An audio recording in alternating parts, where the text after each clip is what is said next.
Hello friends, welcome to my YouTube channel Sujeet Kumar Stambh classes को। आज फिर से हम आ गए नेक्स्ट वीडियो लेकर के। मैं आप लोगों को बतला दूं कि बिहार बोर्ड के द्वारा 10th क्लास के मॉडल पेपर जारी कर दी है। ऑफिशियल मॉडल पेपर जारी कर दी है, जो कि प्रत्येक वर्ष एनुअल एग्ज़ाम मेन एग्ज़ाम से पहले एक मॉडल पेपर बिहार सरकार जारी करती है। तो जारी कर दी है 2025 का, आप देख सकते हैं। अभी हमने इस मॉडल पेपर को डाउनलोड करके मैं आप लोगों को इसका सॉल्यूशन करवाऊंगा। तो आप लोग फ़िलहाल वीडियो बने रहें और आप दोस्तों के पास शेयर कर दें ताकि हम क्लास को स्टार्ट कर सकें। सेकेंडरी स्कूल एग्जामिनेशन 2025, ठीक है। माध्यमिक स्कूल परीक्षा 2025, ठीक है। एनुअल वार्षिक model question social science compulsory, ठीक है। आप जानते हैं कि 80 नंबर का क्वेश्चन पूछा जाता है, बाकी 20 नंबर प्रैक्टिकल मिलती है। तो 80 नंबर क्वेश्चन में आपको 40 नंबर बनाना रहता है।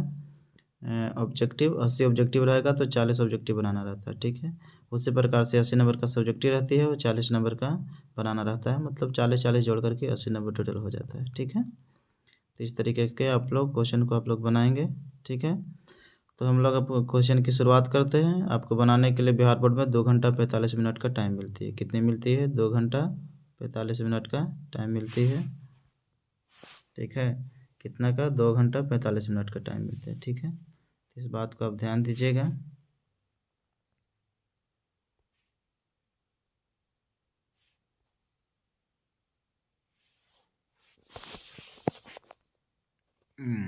चलिए क्वेश्चन की हम लोग शुरुआत करते हैं।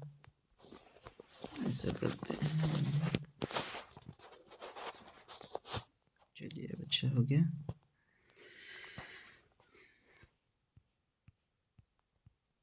जल्दी से हम लोग सोल्यूशन कर लेते हैं कम समय में, ठीक है।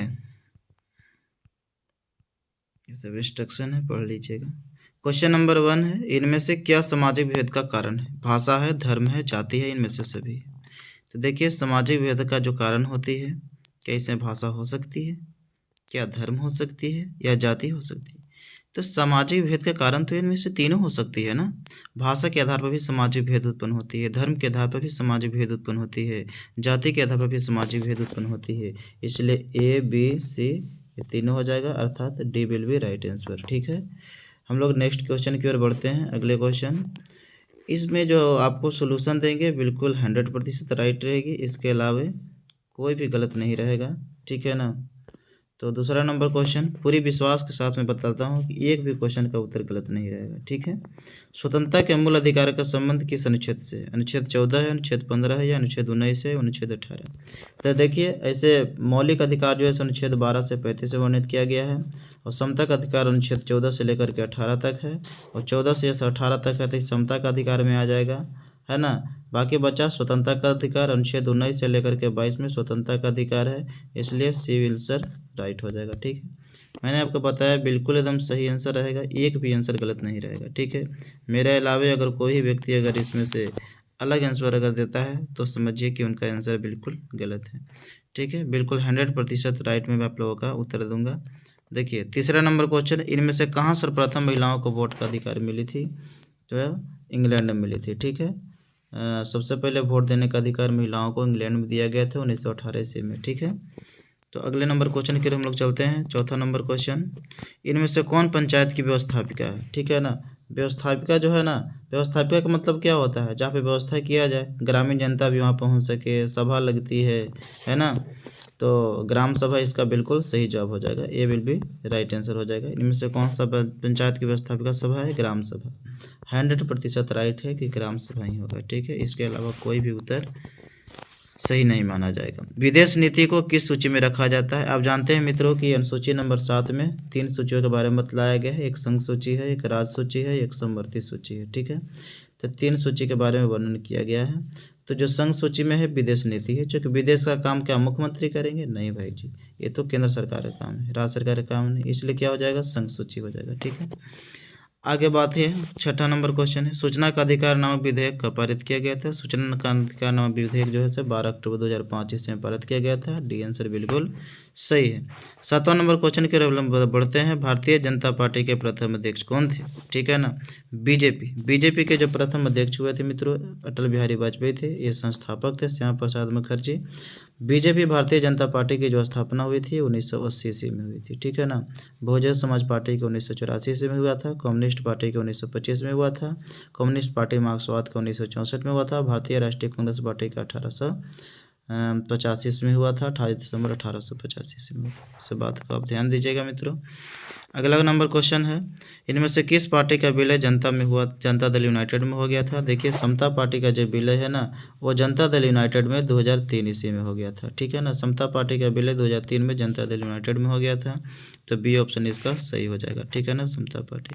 9वां नंबर क्वेश्चन है, किस संवैधानिक संशोधन द्वारा संविधान की प्रस्तावना में धर्मनिरपेक्ष शब्द को जोड़ा गया था? तो किस संविधान संशोधन द्वारा संविधान की प्रस्तावना में धर्मनिरपेक्ष शब्द को जोड़ा गया था? संविधान के 42वें संशोधन द्वारा धर्मनिरपेक्ष शब्द को जोड़ा गया था। भारत को समाजवादी राज्य घोषित किया गया था। भारत में धर्मनिरपेक्षता को जोड़ा गया था। अखंडता घोषित किया गया था। ठीक है ना, और इसको हम लघु संविधान के नाम से भी जाने जाते हैं, क्योंकि भारतीय संविधान में बहुत सारे चेंजेज किया गया था 42वें संविधान संशोधन के द्वारा, इसलिए लघु संविधान भी इसको कहते हैं। ठीक है ना, तो हम लोग चलते हैं अगले क्वेश्चन। इनमें से कौन एकात्मक शासन व्यवस्था है मित्रों? एकात्मक शासन व्यवस्था होने के लिए ना, एकात्मक शासन व्यवस्था जो है ना, इसमें कौन सा है? ठीक है ना, देखिए, संघात्मक है, वो इंटीग्रेटेड होता है, और एक जो होता है ना, बिल्कुल संघात्मक होता है। केंद्र शक्तियों का विकेंद्रीकरण उसमें रहता है संघात्मक में, और एक एकात्मक में होता है केंद्रियों का केंद्रीकरण होता है। शक्तियों का केंद्रीकरण एकात्मक में होता है, और संघात्मक शक्तियों का विकेंद्रीकरण होता है। ठीक है ना, बड़ा जनसंख्या होगा वहाँ पे, क्षेत्रफल बड़ा हो जाएगा, वहाँ निर्णय जो है से जल्दी नहीं लिया जाएगा संघात्मक में। वहाँ जो है से संविधान जो वहाँ की जो व्यवस्थाएं होगी थोड़ा सा लचीला हो जाती है संघात्मक में, है ना, क्योंकि शासन व्यवस्था जो है से दोहरी हो जाती है, बड़ा हो जाता है क्षेत्रफल। तो एकात्मक शासन व्यवस्था जो फिलहाल है ना, वो श्रीलंका में है, मान सकते हैं श्रीलंका में। वैसे भी थोड़ा बहुत है, संघात्मक है, लेकिन ऑप्शन के अनुसार अब श्रीलंका की ओर हम लोग जाना पड़ेगा। यहाँ पे एकात्मक शासन व्यवस्था है। ठीक है ना, क्योंकि यहाँ पे तमिल की वैल्यू कम दिया जाता है, सिंहली की वैल्यू ज़्यादा दिया जाता है। ठीक है ना, और यहाँ पे श्रीलंका में हो जाएगा। अमेरिकी शासन व्यवस्था संघात्मक है, भारत में भी संघात्मक है, कनाडा भी क्या है, संघात्मक है। हालांकि भारत पूरी तरह के संघात्मक नहीं है, संघात्मक हम कह सकते हैं इसे, तो अर्ध संघात्मक है, क्योंकि जगह जगह पर इंटीग्रेटेड भी हो जाती है। ठीक है ना, एकात्मक भी काम करती है। ठीक है ना, तो अगला देखिए क्वेश्चन। अगला क्वेश्चन जो है कहाँ तक, यहाँ तक हो गया। अगला क्वेश्चन, इनमें से किस राज्य को विशेष दर्जा प्राप्त है? बतलाइए कि इनमें से कौन सा राज्य है जिसको विशेष राज्य की दर्जा प्राप्त है? अरुणाचल प्रदेश है, बिहार है, तमिलनाडु है, उत्तर प्रदेश है। तो विशेष राज्य की दर्जा जो प्राप्त है मित्रों, वह अरुणाचल प्रदेश का है। ठीक है ना, उधर 7 सिस्टर 7 हो जाएगा, उसके बाद सिक्किम हो जाएगा 8 राज्य, उसके बाद फिर उत्तराखंड हो जाएगा 9वां राज्य, फिर हिमाचल प्रदेश हो जाएगा 10वां राज्य। 10 राज्यों के भी फिलहाल विशेष राज्य की दर्जा प्राप्त है। ठीक है, तो आगे चलते हैं हम लोग। जम्मू कश्मीर भी थी, लेकिन अब उसे केंद्र शासित प्रदेश में बांट दिया गया ना, अलग अलग, अब केंद्र से शासन उसके चलते। केंद्र में पहली बार गैर कांग्रेसी सरकार की गठन किसकी अध्यक्षता में हुई थी मित्रों? केंद्र में पहली बार गैर कांग्रेसी सरकार का जो गठन किया गया था वो किसकी अध्यक्षता में की गई थी?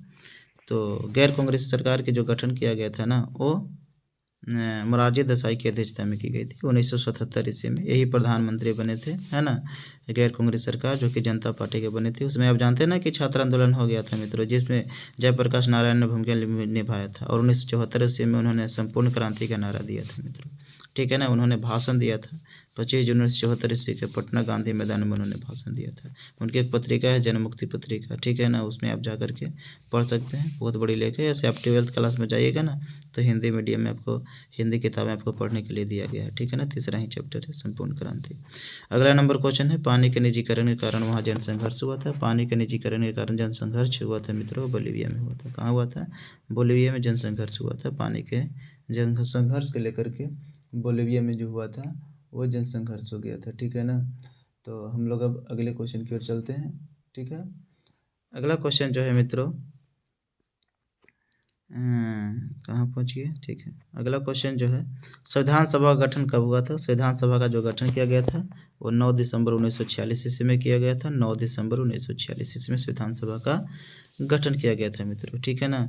और बन का तैयार कब हुआ था? 26 नवंबर 1949 ईस्वी को लागू किया गया था। 26 जनवरी 1950 ईस्वी को लागू किया गया था, ठीक है ना। भारतीय संविधान सभा में 299 सदस्य थे, ऐसे टोटल 389 थे। जब पाकिस्तान अलग हुआ था तो 299 ही सदस्य केवल बच चुके थे, ठीक है। अगला क्वेश्चन है, बिहार पंचायती राज अधिनियम 2006 के अनुसार महिलाओं के लिए कितने प्रतिशत आरक्षण का प्रावधान किया गया है? तो बिहार पंचायती राज अधिनियम 2006 के अनुसार महिलाओं के लिए कितने प्रतिशत आरक्षण की व्यवस्था किया गया है? तो महिलाओं के लिए ना 50% आरक्षण किया गया है। पंचायती राज व्यवस्था की जब शुरुआत हुई थी मित्रों, संविधान के 73वां संशोधन जब 1992 से 93 ईस्वी में हुआ था, और इसके लिए संविधान अनुसूची नंबर 11 जो डाला गया था, चूँकि भारत का संविधान जब बना था उस समय 8वीं अनुसूची थी, लेकिन समय के अनुसार अनुसूचियों की संख्या बढ़ा दिया गया था। 9वीं अनुसूची भूमि सुधार कानून, 10वीं अनुसूची दल बदल कानून, 11वां अनुसूची पंचायती राज, 12वां अनुसूची जो था से नगर पालिका था। तो जो 73वां संशोधन हुआ था पंचायती राज के लिए, 74वां संशोधन जो हुआ था नगर पालिका के लिए हुआ था। तो पूछ रहा है पंचायती राज व्यवस्था में, तो उस समय जो है ना 33% थी, है ना, 33% आरक्षण था। लेकिन नीतीश सरकार ने 2006 ईस्वी में 2006 में क्या कर दिया गया ना, 50% आरक्षण बढ़ा करके कर दिया गया था। 33% बढ़ा कितना कर दिया गया मित्रों? 50% आरक्षण कर दिया गया था, ठीक है। ग्राम कचहरी का प्रधान कौन होता है मित्रों? तो ग्राम कचहरी का जो प्रधान होते हैं वो सरपंच होते हैं, ठीक है ना। जिस प्रकार से केंद्र स्तर पर सुप्रीम कोर्ट आता है, जिस प्रकार से राज्य स्तर पर हाई कोर्ट होती है, जिस प्रकार से डिस्ट्रिक्ट कोर्ट होती है डिस्ट्रिक्ट लेवल पर, डिविजनल कोर्ट होती है सिविल कोर्ट, और जो है बात कि जो जिस प्रकार से ग्रामीण क्षेत्रों में पंचायती राज व्यवस्था में भी एक कोर्ट होती है जिसका नाम है ग्राम कचहरी, है ना, जिसको सरपंच जो होता है ना मुख्य रूप से होते हैं, बाकी उसमें सदस्य जो वरिष्ठ होते हैं वो पंच होते हैं। जिस प्रकार से वार्ड की जनसंख्या 500 की जनसंख्या पर वार्ड का चुनाव होती है, उसी प्रकार से पंच के भी चुनाव 500 की जनसंख्या पर होती है मित्रों, ठीक है ना। अगला क्वेश्चन देखिए, ईरान को एक स्वतंत्र राष्ट्र कब घोषित किया गया था? तो ईरान को जो है ना 1832 ईस्वी में एक स्वतंत्र राष्ट्र घोषित किया गया था। ईरान को 1832 में स्वतंत्र राष्ट्र घोषित किया गया था। लाला लाजपत राय ने किनकी जीवनी लिखी थी? तो लाला लाजपत राय ने किनकी जीवनी लिखी थी मित्रों? तो लाला लाजपत राय ने नेपोलियन के, मेजनी के, लेनिन के, स्टालिन के। तो लाला लाजपत राय ने किनकी जीवनी लिखी थी? तो लाला लाजपत राय ने जो जीवनी लिखी थी मित्रों, वह लिखी थी किसको? देखिए, मेजनी को भी लिखे थे, गैरिबाल्डी को भी, आप जानते होंगे गैरिबाल्डी के जीवनी लिखे थे लाला लाजपत राय ने, लेकिन मेजनी के भी लिखे थे, गैरिबाल्डी के भी जीवनी लिखे थे, ठीक है ना। उसके बारे में वैसे बताए थे, ठीक है। ताकि क्रांति की लहर को ना तेज किया जा सके। रक्त और लौह की नीति का अवलंबन किसने किया था? रक्त और लौह की नीति का अवलंबन जो किस किया था मित्रों, वो बिस्मार्क ने किया था। दुनिया का बहुत बड़ा कूटनीतिज्ञ के रूप में जाना जाता है बिस्मार्क को, ठीक है। जिस प्रकार से धार्मिक उद्देश्य के लिए, धार्मिक चीज़ों में कृष्ण जो तो सबसे बड़े जो कूटनीतिज्ञ माने गए थे, उसी प्रकार से बिस्मार्क जो है ना सबसे बड़ा कूटनीतिज्ञ के रूप में जाना जाता है, ठीक है ना। अगला देखिएगा, राइन राज संघ का निर्माण किया था, किसने किया था? तो राइन राज संघ का निर्माण जो किया था नेपोलियन बोनापार्ट ने किया था, है ना। इस बात का आप ध्यान दीजिएगा। अगले क्वेश्चन की ओर हम लोग बढ़ते हैं। 21वां नंबर जो क्वेश्चन है मित्रों, 21वां नंबर क्वेश्चन है, ब्रुसेनसेफ्ट नामक सभा की स्थापना कहाँ की गई थी? तो ब्रुसेनसेफ्ट नामक जो सभा की स्थापना किया गया था मित्रों, जर्मनी में ही किया गया था। वो शायद वर्ष रही होगी 1815। ब्रुसेनसेफ्ट की जो नामक सभा की जो स्थापना की गई थी जर्मनी में ही की गई थी। निम्नलिखित में कौन यूटोपियन, ये जो है ना एक तरह की एक छात्र सेवा संगठन था, है ना, जो कि जर्मनी को एकीकृत करने के लिए एक संगठन बनाई गई थी उस समय, ठीक है। तो निम्नलिखित में से कौन यूटोपियन समाजवादी था? यूटोपियन समाजवादी कौन था इसको मित्र? तो यूटोपियन जो है ना, देखिए, यूटोपियन समाजवादी सेंट साइमन था ही, लुई बला था, रॉबर्ट ओवेन, मतलब इनमें से सभी हो जाएगा। इनमें से कौन यूटोपियन समाजवादी था? तो रॉबर्ट ओवेन भी था, है ना, इंग्लैंड का। सेंट साइमन भी फ्रांस का था। ये लुई बला भी इंग्लैंड का था। इनमें से सभी, लुई बला शायद फ्रांस या इंग्लैंड, है ना, ये कुछ होगा।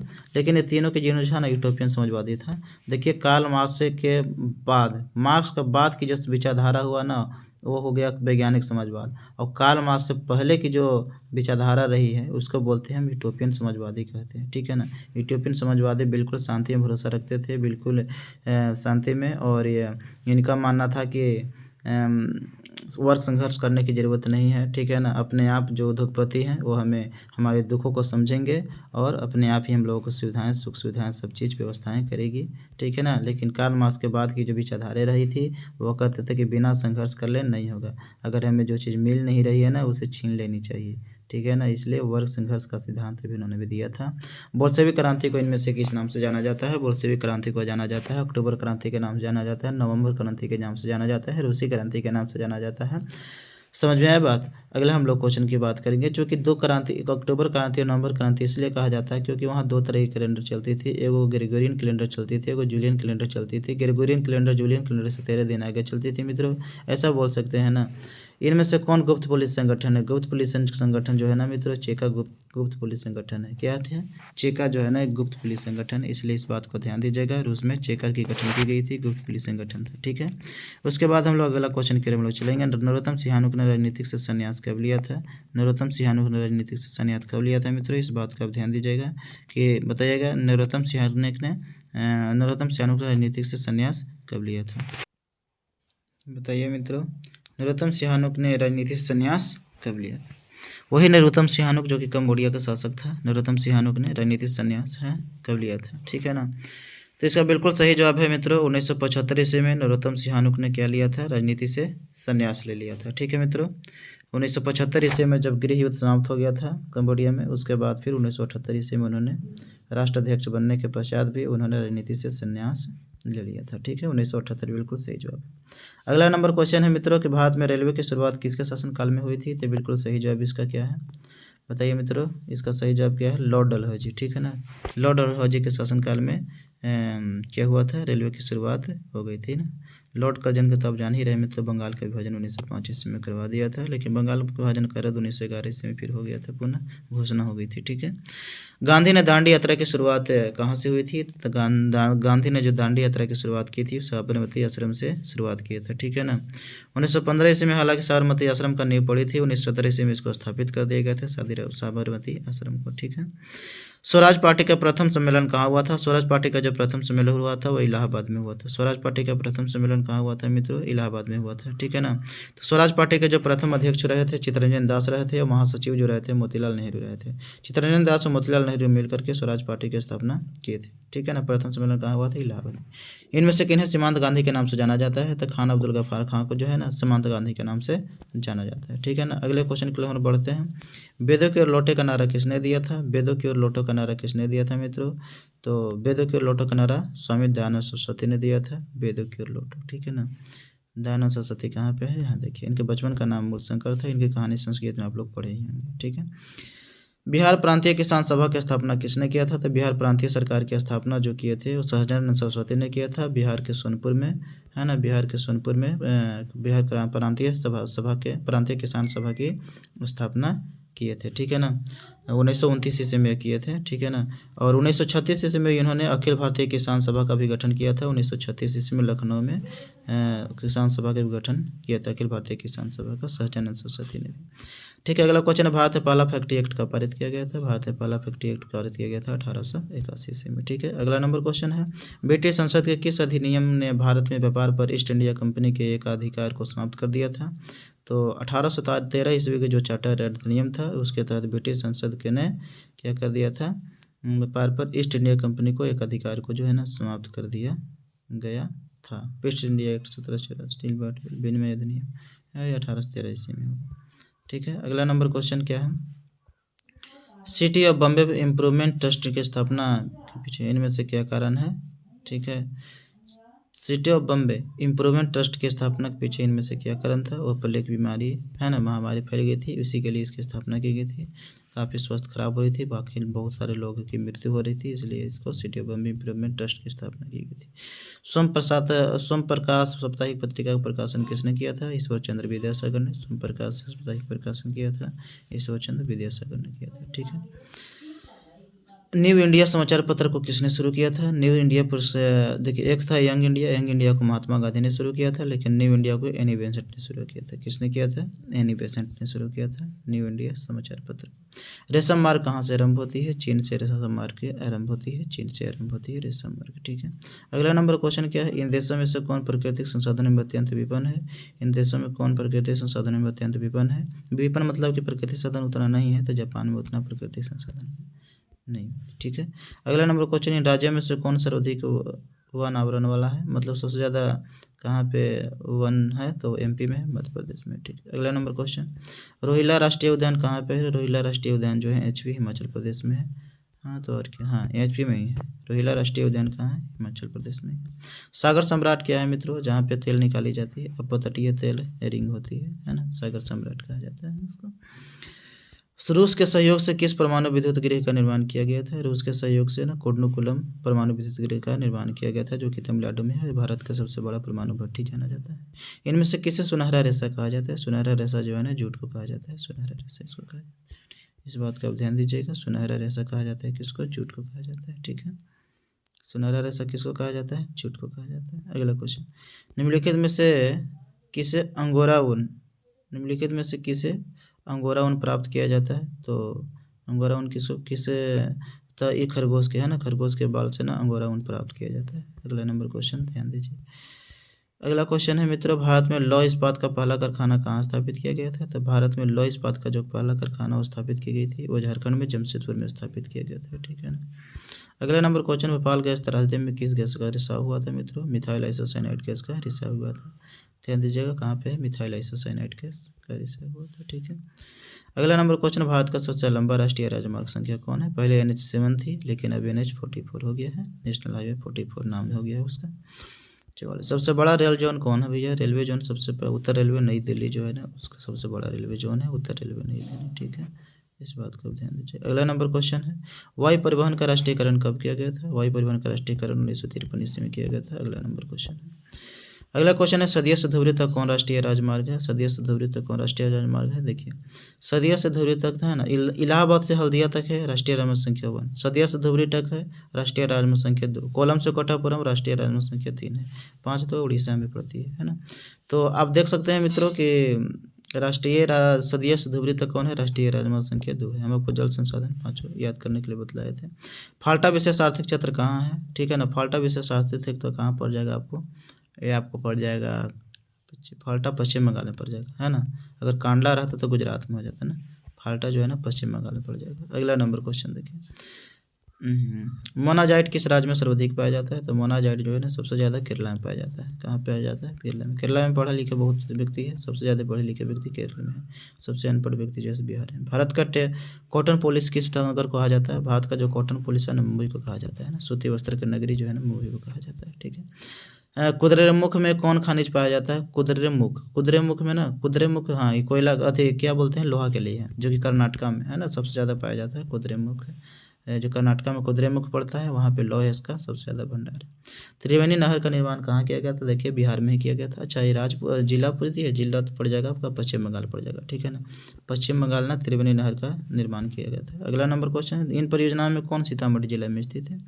सीतामढ़ी में जिला में तो दुर्गावती कैमूर में है, बागमती जो है ना ये हो जाएगा आपका सीतामढ़ी जिला में स्थित है। बागमती जो है ना परियोजना सीतामढ़ी जिला में स्थित है। अबरक उत्पादन में भारत का विश्व में कौन सा स्थान रखता है?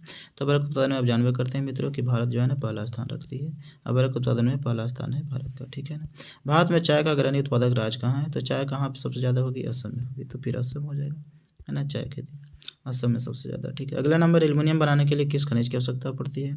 आप जानते हैं कि एल्युमिनियम बनाने में मित्रों ना क्या बोलते हैं, बॉक्साइट की, है ना, बॉक्साइट Al2O3, तो बॉक्साइट की जरूरत पड़ती है मित्रों। अगला नंबर क्वेश्चन 50-60 से 60वां नंबर क्वेश्चन है ना, 50 सेंटीमीटर से कम वर्षा वाले क्षेत्र में कौन सी स्थिति उत्पन्न होती है? तो फिर सूखा प्रवण क्षेत्र वहाँ हो जाता है, मतलब कि बी ऑप्शन बिल्कुल सही। अगला नंबर क्वेश्चन, किस नदी को बिहार में बाढ़ का मुख्य कारण माना जाता है मित्रों? तो किस नदी को बिहार में बाढ़ का मुख्य कारण माना जाता है? तो कौन सा है? कोसी नदी है, चूँकि कोसी नदी को बिहार का शोक भी कहा जाता है ना, उत्तरी बिहार बेचारे को परेशान करके रखता है। इन प्राकृतिक आपदाओं में से कौन सा बिहार को प्रतिवर्ष प्रभावित करती है? तो बाढ़ से, है ना, बाढ़ से प्रभावित होती है प्रतिवर्ष, क्योंकि आप जानते हैं कोसी नदी की हाल आप जान ही रहे हैं कि आप बर्बाद करके रख देती है यार बाढ़ लान के। अधिकेंद्र का संबंध इनमें से किससे? अधिकेंद्र का संबंध जो है से किससे है?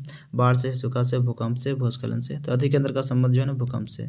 आप जानते हैं मित्रों कि 100 किलोमीटर जस्ट नीचे जाइएगा तो प्लेटें जो होती है से लिक्विड टाइप की, और उसमें प्लेटें जो है से घर्षण करती है, चाहे तो टकराती है, घर्षण करती है, नहीं तो सीधा टकरा जाती है, चाहे फिर दूर भागती है तो ज्वालामुखी का निर्माण करती है, घर्षण करती है तो भूकंप का भी निर्माण करती है, जैसे ही टकराती है तो पर्वत पठार का निर्माण करती है, ठीक है ना।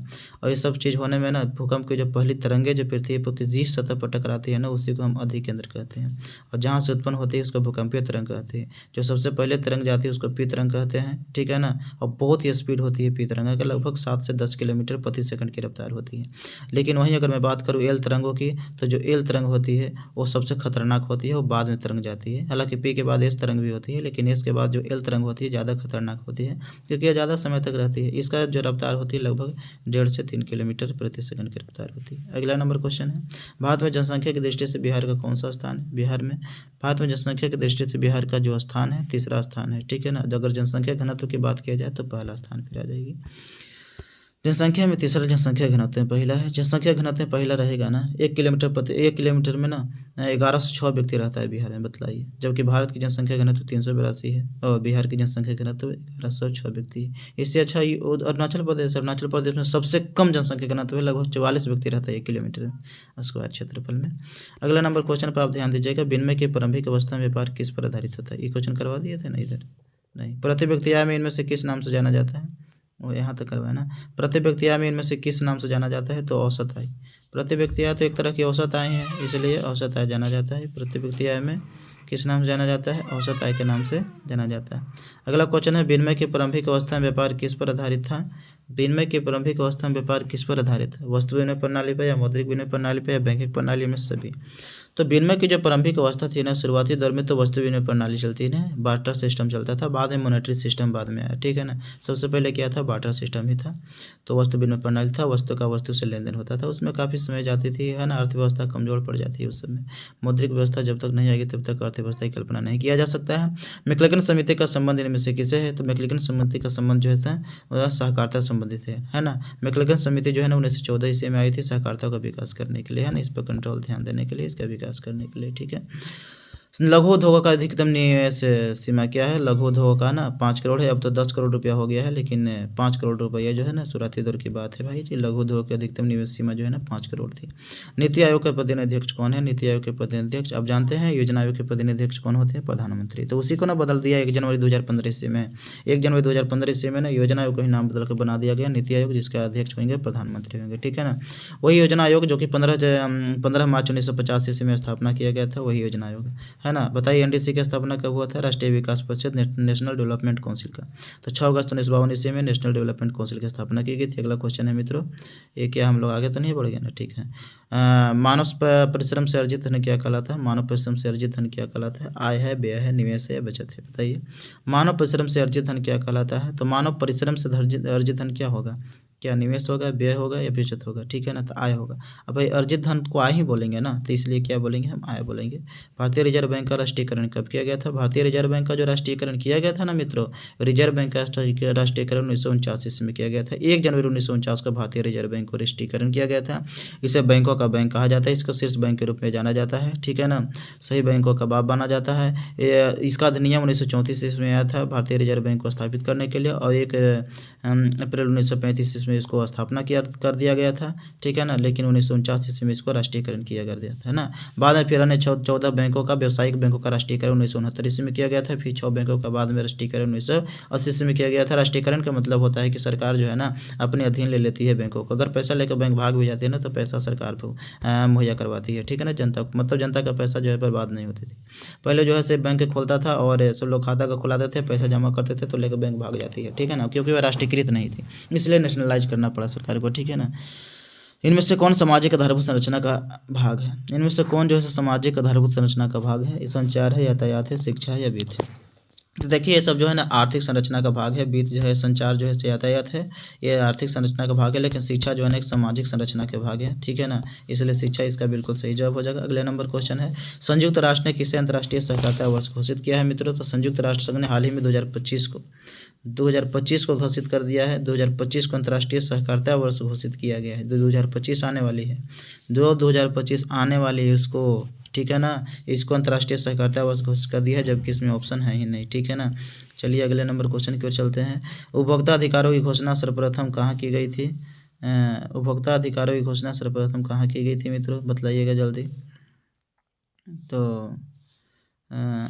उपभोक्ता अधिकारों की घोषणा सर्वप्रथम कहाँ की गई थी? कनाडा में, भारत में, अमेरिका में, या फिर बांग्लादेश में, ठीक है। तो उपभोक्ता अधिकारों की घोषणा सर्वप्रथम कहाँ की गई थी? तो उपभोक्ता अधिकारों की घोषणा सर्वप्रथम 1986 ईस्वी में, ठीक है ना। ये तो भारत में हुआ था 1986 ईस्वी में उपभोक्ता उपभोक्ता अधिकार की घोषणा सर्वप्रथम कहाँ की गई थी? तब तो ये अमेरिका में की गई थी उपभोक्ता अधिकार की घोषणा, लेकिन भारत में उपभोक्ता संरक्षण अधिनियम तो 1986 में आया ही था, वो तो भारत की चीज़ है, ठीक है ना। अर्ध न्यायिक व्यवस्था जो तीनों किया गया था, तो अमेरिका में सबसे पहले घोषणा किया गया था, ठीक है ना, उपभोक्ता अधिकार की घोषणा। बिल्कुल 100% राइट है, ठीक है। अगला नंबर क्वेश्चन, विश्व के विभिन्न अर्थव्यवस्थाओं को एक दूसरे से जोड़ने वाली प्रक्रिया को क्या कहा जाता है? तो दुनिया में ना विश्व की विभिन्न अर्थव्यवस्थाओं को अगर एक दूसरे से जोड़ने की अगर काम किया जाएगा ना, उसको कहा जाएगा वैश्वीकरण कहा जाएगा, ठीक है ना। सी ऑप्शन है ना। हम जानते हैं कि 1991 से भारत में भी LPG की व्यवस्था किया गया था। एल से लिबरलाइजेशन, फिर से प्राइवेटाइजेशन, जिससे ग्लोबलाइजेशन। लिबरलाइजेशन का मतलब होता है निजीकरण, उदारीकरण, और प्राइवेटाइजेशन का मतलब होता है निजीकरण, ग्लोबलाइजेशन का मतलब होता है वैश्वीकरण, ठीक है ना। LPG की शुरुआत की गई थी 1991 ईस्वी में, ठीक है। उस समय प्रधानमंत्री PV नरसिम्हा राव थे और वित्त मंत्री कौन थे? क्या बोलते हैं, मनमोहन सिंह थे, ठीक है ना। मनमोहन सिंह जब वित्त मंत्रालय ग्रहण किए थे, उसमें 15 दिन का भारत पर शासन बची थी। लेकिन उपज जो है वन निजीकरण, उदारीकरण, वैश्वीकरण, इनके दिमाग की उपज किनकी है? LPG व्यवस्था करने का डॉक्टर मनमोहन सिंह का। नहीं तो हमारा देश में वित्तीय संकट उत्पन्न हो जाती। अब जानते हैं मित्रों कि वित्तीय संकट जो उत्पन्न होती है, उसमें आपातकाल जो लागू किया जाता है अनुच्छेद 360 के तहत, राष्ट्रपति शासन 356 के तहत और राष्ट्रीय आपात 352 के तहत। तो राष्ट्रीय आपात अब तक 3 बार लग चुकी है मित्रों, 1962 में, 1971 में, 1975 में। लेकिन राष्ट्रपति शासन तो 150 से भी अधिक बार लग चुकी है। लेकिन 360 में जो वित्तीय संकट उत्पन्न होती है, वो आज तक भारत में भी तक वित्तीय संकट उत्पन्न नहीं हुए, एक अच्छी खबर है। लेकिन 1991 में लग जाती, लेकिन डॉक्टर मनमोहन सिंह की देन है, जिसकी वजह से वित्तीय संकट उत्पन्न नहीं हुई। इनमें से कौन संस्थागत वित्तीय स्रोत का उदाहरण है मित्रों? तो संस्थागत वित्तीय स्रोत कौन है? संस्था के द्वारा सहकारी बैंक, ये भी संस्था के द्वारा, ये भी क्षेत्रीय ग्रामीण बैंक संस्था के द्वारा, ये भी जो है सरकारी संस्था के द्वारा ही काम करती है, इसलिए इनमें से सभी हो जाएगा, ठीक है ना। गैर संस्थागत अगर बात करेंगे तो रिश्तेदार से पैसा लेना, महाजन से पैसा लेना, सेठ साहूकार से पैसा लेना, ये सब क्या होता है? गैर संस्थागत होती है। लेकिन बाकी ये सब क्या, बैंक जो है संस्थागत होती है। भारत का अधिकांश कार्यबल किस क्षेत्र में कार्यरत है मित्रों? भारत की अधिकतर जनसंख्या तो प्राथमिक क्षेत्र में लगे होते हैं, इसलिए प्राथमिक क्षेत्र सही उत्तर हो जाएगा। लेकिन भारतीय अर्थव्यवस्था में योगदान किसका सबसे ज़्यादा है? तृतीय क्षेत्र का योगदान सबसे ज़्यादा है। लेकिन अधिकांश क्षेत्र लगे होते हैं व्यक्ति की, इसमें जनसंख्या लगी हुई है, तो प्राथमिक क्षेत्र। भारत में मौद्रिक नीति का निर्धारण कौन करता है मित्रों? तो भारत में मौद्रिक नीति का निर्धारण करती है और भारतीय रिजर्व बैंक करती है मित्रों, ठीक है ना। आधा घंटा क्लास हो चुकी है, इसलिए मैं अपनी स्पीड जो है ना तेज कर रखा हूँ। भारतीय रिजर्व बैंक जो है ना मौद्रिक नीति का निर्धारण करती है। भूमि विकास बैंक को पहले किस नाम से जाना जाता है मित्रों? तो पहले भूमि विकास बैंक को ना भूमि बंधक बैंक के रूप में जाना जाता था, भूमि बंधक बैंक के रूप में जाना जाता था, है ना। अगला नंबर क्वेश्चन के हम लोग ध्यान देंगे मित्रों, हम लोग लगभग भूमि बंधक, लैंड मोर्टगेज बैंक। अगला नंबर क्वेश्चन 80, इनमें से किस जमा में कोई ब्याज नहीं मिलता है? आपको एक भी ब्याज नहीं मिलेगा। अगर करंट अकाउंट आप खुलवाते हैं तो कोई ब्याज नहीं मिलेगा, ठीक है ना। इसलिए डी ऑप्शन बिल्कुल सही जवाब हो जाएगा, ठीक है। 80 नंबर क्वेश्चन हो गया कंप्लीट। अब हम लोग चलते हैं लघु उत्तरीय प्रश्न को। जर्मनी की करेंट की बाधाएं क्या थी? ये क्वेश्चन आप देख लीजिए, क्योंकि इसको करवाने में काफ़ी टाइम लग जाएगा। हो ची मिन्ह मार्ग की उपयोगिता क्या थी? इंग्लैंड की औद्योगिक क्रांति का भारतीय कुटीर एवं हस्तशिल्प उद्योगों पर क्या प्रभाव पड़ा? शहरीकरण का मध्यम वर्ग पर क्या प्रभाव पड़ा? खिलाफत आंदोलन का क्या कारण था? असहयोग आंदोलन क्यों वापस लिया गया था? है ना, ये सब क्वेश्चन है। आपको तो बहुत ही अधिक क्वेश्चन बनाना ही रहता है, आप लोग आसानी से बना लेंगे। भारतीय राष्ट्रीय आंदोलन में सत्याग्रह की भूमिका की विवेचना करें। नई आर्थिक नीति किस प्रकार मार्क्सवादी सिद्धांतों का समझौता थी? इसके बारे में बताना है। अब बताना है। अगला क्वेश्चन है, पंचायती राज के त्रिस्तरीय संस्थाओं का नाम बताइए। त्रिस्तरीय संस्थाओं का नाम बताना है। सम्मति सूची से आप क्या समझते हैं? राष्ट्रीय राजनीतिक दल किसे कहते हैं? दल बदल कानून किस पर लागू होता है? सारे चीज़ बढ़ाए गए हैं मित्रों, आप इसको ना बना लीजिएगा। शिक्षा किस प्रकार सफल लोकतंत्र के लिए चुनौती है? ये सब आपके पास दिमाग रहेगा, सारे प्रश्न का उत्तर दे पाएंगे। सत्ता की सरदारी के अलग अलग तरीके क्या है, ठीक है ना। ये सब उदारवादी आर्थिक प्रणाली से क्या अभिप्राय है? प्रतिभूति बाजार से आप क्या समझते हैं? जो स्टॉक मार्केट होती है ना, एक्सचेंज मार्केट, उसके बोला जाता है, ठीक है ना। लोग पैसे लगाते हैं। वाणिज्यिक बैंकों के कोई दो एजेंसी काज का नाम बताना है मित्रों। गरीबी रेखा को परिभाषित करना है मित्रों, है ना। सबसे पहले अपने आसान क्वेश्चन को बनाना है, जो कि अधिक क्वेश्चन बनाना ही रहता है। इस तरीके के क्वेश्चनों का पैटर्न रहेगी मित्रों। ये मॉडल पेपर है, ऑफिशियल मॉडल पेपर, ठीक है ना। इसी तरीके की एग्जाम में क्वेश्चन पूछे जाएंगे। भारत जैसे विकासशील देशों में सूक्ष्म वित्तीय संस्थाओं की उपयोगिता की विवेचना करना है। वैश्वीकरण की प्रक्रिया में बहुराष्ट्रीय कंपनियों की भूमिका की विवेचना करना है। शुष्क कृषि को परिभाषित करना है मित्रों। आधारभूत उद्योगों से आप क्या समझते हैं मित्रों? भारत में जलोढ़ मृदा मुख्यतः कहाँ पाई जाती है? ग्रेफाइट का उपयोग कहाँ किया जाता है? बिहार की 2 नदी घटी परियोजना के नाम लिखिए। मृदु जल क्या है?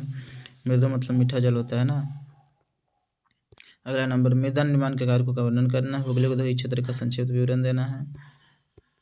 अगला नंबर क्वेश्चन है, बाढ़ के कारणों का उल्लेख कीजिए। भूकंप तरंगों का नाम लिखिए। प्राथमिक उपचार से आप क्या समझते हैं? आपदा प्रबंधन में स्वयंसेवी संगठनों की क्या भूमिका है? इस तरीके से 32 पेज थे और पूरी तरीके से कंप्लीट हुआ, ठीक है ना मित्रों। तो हमने सारे क्वेश्चन करवा चुका हूँ, ठीक है। अब जो है से आप लोग ज़्यादा से ज़्यादा शेयर करके सभी विद्यार्थियों तक पहुँचा दें, ताकि उन लोगों को भी पता चल जाए कि इस पैटर्न पर क्वेश्चन पूछे जाने वाली है, ठीक है ना। इसी पैटर्न पर क्वेश्चन पूछा जाएगी, मतलब ऑब्जेक्टिव की संख्या उतना ही रहेगी, 80 और 40 को बनानी है ना। मतलब बहुत ही आसान क्वेश्चन इसमें जो आ रही है मित्रों, तो आप लोग बना सकते हैं, ठीक है। Thank you for watching video.